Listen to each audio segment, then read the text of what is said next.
Hello everyone, and welcome back to your daily government and financial news update.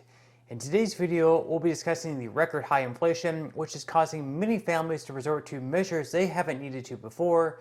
We'll also discuss why next week's numbers on inflation will be of extra importance to those receiving Social Security benefits, and why they may see a massive increase in their payments next year. And finally, we discuss updates in the stock market and Bitcoin. Now, as always, I am definitely interested in hearing your thoughts on everything, and I wanted to quickly thank everyone for giving my videos likes and sharing them, as that certainly helps push these videos out to other people like you. Okay, so next week inflation data will be released for the month of August, where it should be very interesting to see where things currently stand. Last month, inflation rose year over year by 8.5%, which was a small drop from the 9.1% inflation year over year from the month of July.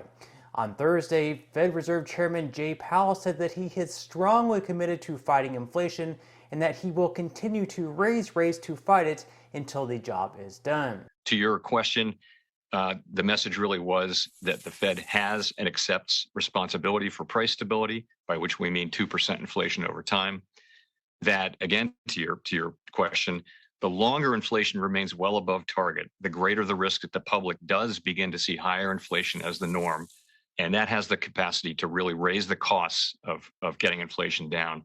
So finally, history cautions strongly against prematurely loosening policy. I can assure you that my colleagues and I are strongly committed to this project, and we will keep at it until the job is done. So far this year, the Fed has raised benchmark interest rates 4 times, with the rate now set in a range between 2.25 and 2.5%. And on September 20th, 1 week after the inflation numbers for the month of August are released, the central bank will have yet another meeting where markets highly expect the committee to enact a third consecutive 0.75 percentage point increase this month. Right now, the goal is to get the annual inflation rate back down to 2%, and in order to do this, they must raise rates to cool demand, which in turn usually lowers inflation. Keyword usually. At this point though, the damage already seems to have been done, and according to CBS News, demand at food banks are up from during the pandemic, as an additional 13 million Americans are seeking help now when compared to before the pandemic started. Watch. This is a line of desperation.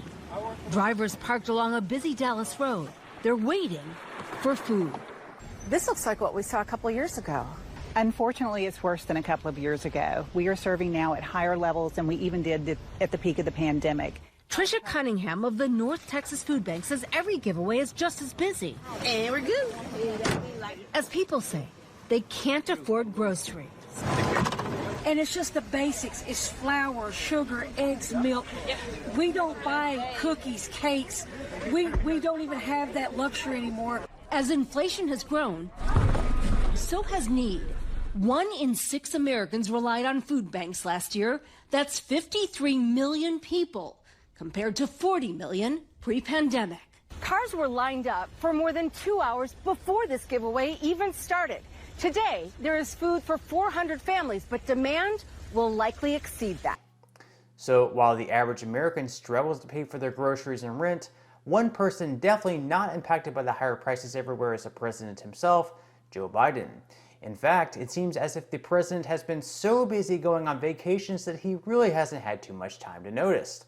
In August alone, for example, he spent 68% of his time on vacation, and during his entire presidency, on average, he spent 41% of each month vacationing. White House Press Secretary Karine Jean-Pierre was asked whether the Biden administration has considered reducing their spending because of inflation. Watch. Can you say that part again? Yeah, so the president is, 17% of Americans have, according to this Gallup poll, have canceled vacations or traveled less. The president's been to his beach house 6 times this year.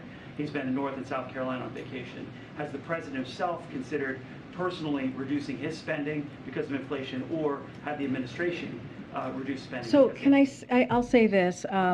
The times that the president has gone to Delaware, not including, and we were very clear that when he went to South Carolina in August and Rehoboth, he was going to go spend time with his family, which every president does. That is not unusual. That is not uncommon to do. And the president has a right to spend time with his family, just like every other American across the country. And so that was that piece of what occurred in August. As it relates to trips that he's made to Delaware, look, the way we see that is the president could be president anywhere. He can work from the residence, he can work from the Oval Office, he can work from Delaware, and that is the work. That is what he's able to do as president of the United States. And while I don't disagree that a president should be able to go on vacations, it's certainly a bad look and makes him look completely out of touch when the average American can barely afford groceries and certainly not be able to afford going on vacations amid 40-year high inflation. But here he is spending over 40% of his time going on them.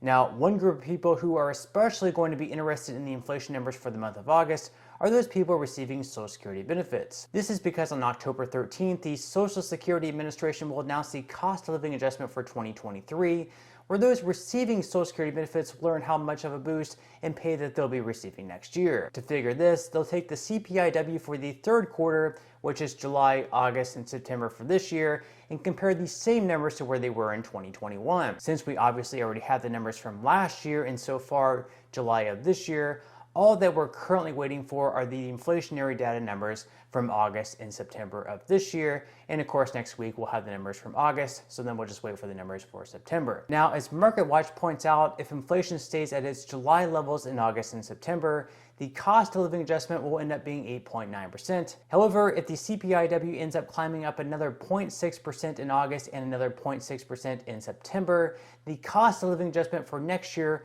will be right around 9.5%. So either way, whether it's 8.9 or 9.5%, it'll be the biggest jump in benefits since 1981.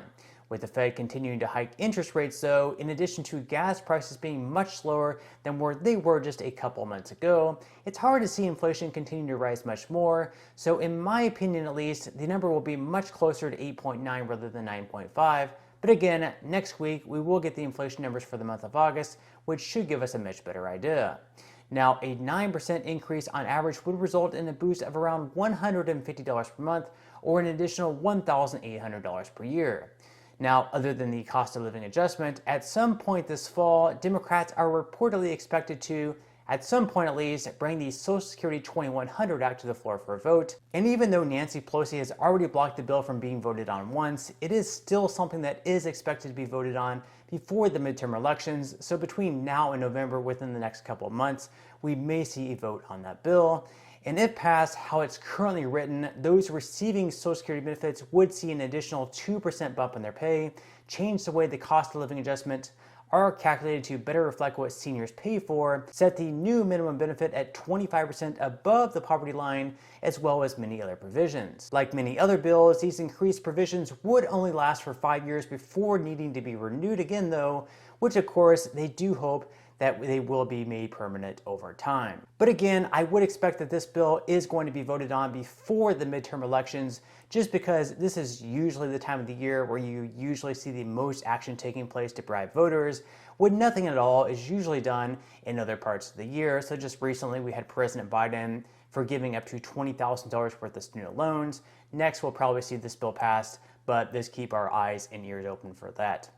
Okay, so now quickly moving into some money news, where stocks rose once again for the second day in a row on Thursday, with the S&P 500 up by 0.66%, the Dow Jones in the green by 0.61%, and the Nasdaq up by over 1%. As far as futures go, the major indexes are also up big and in the green, with Dow futures up by 0.77%, S&P 500 futures up by 0.81%, and Nasdaq futures in the green once again by over 1%. Now, over the last day, Bitcoin has also seen major gains, up by 7.70% and now back into the high 20,000s. So with stocks and Bitcoin looking like they're gaining back momentum, it definitely wouldn't be a bad time to start investing, or if you've already started investing, to continue dollar cost averaging in. So if you would like to receive 12 free stocks and $5 worth of Bitcoin, in the comment section below, I will leave a link where you can receive just that from my partner in Webull. And even if you don't feel like investing at this time for whatever reason, once you receive the free stocks, what you can always do is just sell them for what they're worth and then transfer that money right back to your bank account. So in total, you should be receiving a value of right around $50 or more at least $50 here. Some people have actually received over $3,000 in the past, which this money will unfortunately be taxable by those 87,000 new IRS agents. But still, you can think of that as just some free extra money with just a few minutes of work. But on that note, I'm going to go ahead and wrap up this video. If you enjoyed the content in today's video and you would like to see more like it, I would encourage and greatly appreciate if you would give this video a like, subscribe to my channel, and make sure to ring the notification bell. That way you will be the very first to be notified when I do release future videos. And until next time, I hope you have a wonderful day ahead, and I'll see you in the next video.